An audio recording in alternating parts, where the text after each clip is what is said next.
Hello dears, welcome back. We were discussing the second unit in your English course book and we completed the two lessons in it. Today we are going to study the last lesson in the second unit, that is Blowing in the Wind, and it's a song. Blowing in the Wind is a song written by Bob Dylan, one of the prominent musicians of the United States of America. This song has been described as the anthem of the 1960s civil rights movement. My dear children, have you heard about 1960s civil rights movement? Here is a short description about it. Listen very carefully. The civil rights movement was a struggle for social justice that took place mainly during the 1950s and 1960s for black Americans to gain equal rights under the law in the United States. The Civil War had officially abolished slavery, but it didn't end discrimination against black people. They continued to endure the devastating effects of racism, especially in the South. By the mid 20th century, black Americans had had more than enough of prejudice and violence against them. They, along with many white Americans, mobilized and began an unprecedented fight for equality that spanned 2 decades. Music has always played a great role in motivating and inspiring the freedom fighters. Music inspired people who fought for freedom and unified them for a common cause. Blowing in the Wind is such a song that inspired black Americans to fight for their freedom. Before listening this song, Blowing in the Wind, let's have a look at the profile of Bob Dylan. Here is the short profile of Bob Dylan. Bob Dylan was born on May 24, 1941. He is an American singer, songwriter, artist, and writer.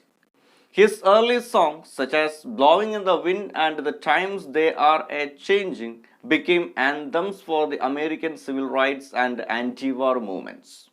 His mid-1960s recordings, backed by rock musicians, climbed the heights of the United States music charts. He won the Nobel Prize in Literature for his contributions to music in 2016.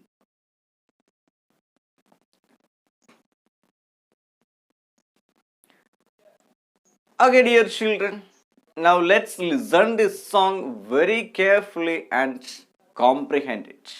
Are you ready? Okay, let's start.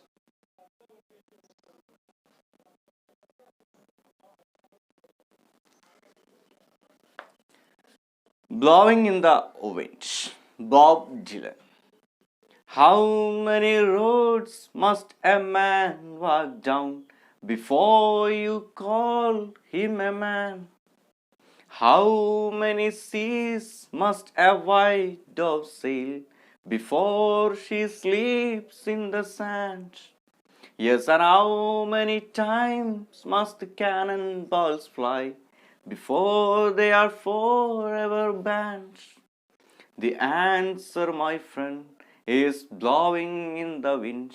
The answer is blowing in the wind. Yes, and how many years can a mountain exist before it is washed into the sea? Yes, and how many years can some people exist before they are allowed to be free? Yes, sir, how many times can a man turn his head and pretend that he just doesn't see? The answer, my friend, is blowing in the wind. The answer is blowing in the wind. Yes, and how many times must a man look up before he can see the sky? Yes, and how many years must one man have before he can hear people cry? Yes, and how many deaths will it take till he knows that too many people have died? The answer, my friend, is blowing in the wind. The answer is blowing in the wind. It's a very beautiful song, isn't it, my dear children? Do you want to sing the song yourself very silently? Here is the lyrics and sing the song yourself.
Have you gone through it? Okay. You might have noticed a number of questions were used by the poets in this song. These questions are not asked for information. Instead, they are asked to confirm a statement or to make a point clear. These type of questions are called rhetorical questions. A rhetorical question is a question asked in order to create a dramatic effect or to make a point rather than to get an answer. Let's go through the first stanza again and comprehend its meaning. Shall we? Here is the first stanza. How many roads must a man walk down before you call him a man? How many seas must a white dove sail before she sleeps in the sand? Yes, and how many times must the cannonballs fly before they are forever banned? The answer, my friend, is blowing in the wind. The answer is blowing in the wind. This is the first stanza of the song, Blowing in the Wind by Bob Dylan. Look at the first two lines. How many roads must a man walk down before you call him a man? In these lines, road stands for life experiences. And in the third line, you can see white dove. What does it stand for? Yes, it stands for freedom and peace. You know that white dove is the symbol of peace, don't you?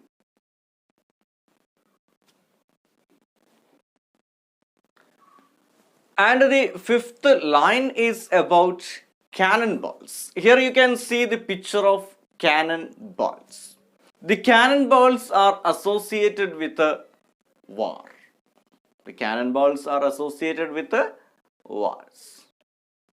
So, road stands for life experiences, white dove stands for peace, and cannonballs are associated with the wars.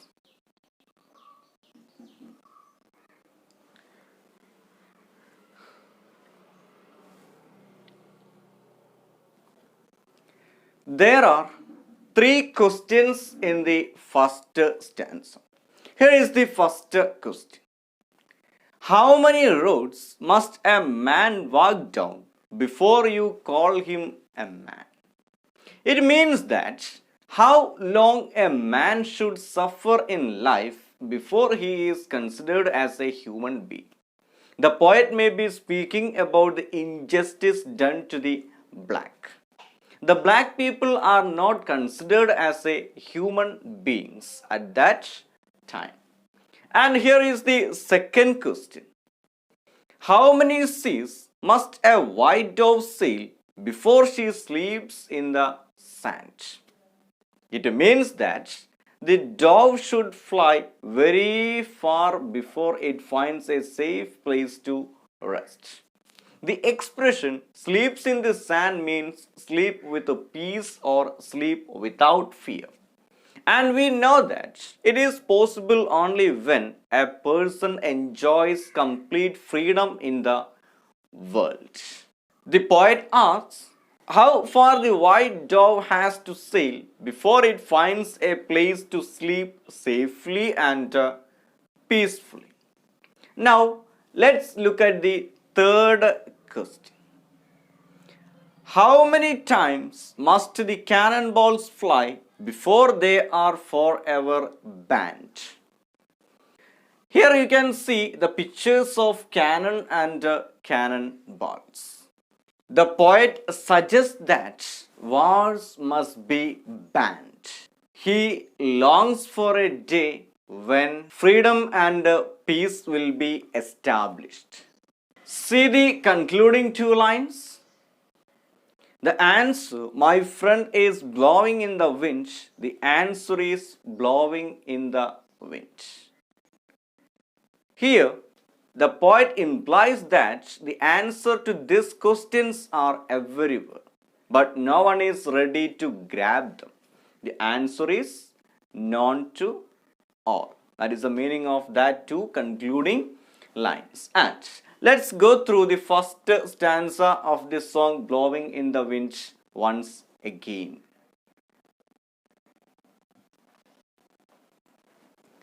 How many roads must a man walk down before you call him a man?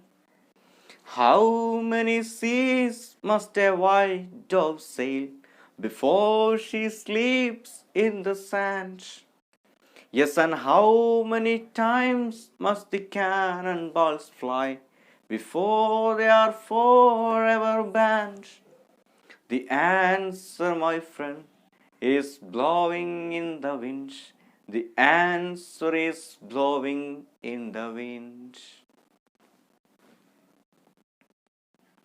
Okay then, let's look at the second stanza of this song and comprehend its meaning. Look at the first question. Yes, and how many years can a mountain exist before it is washed to the sea?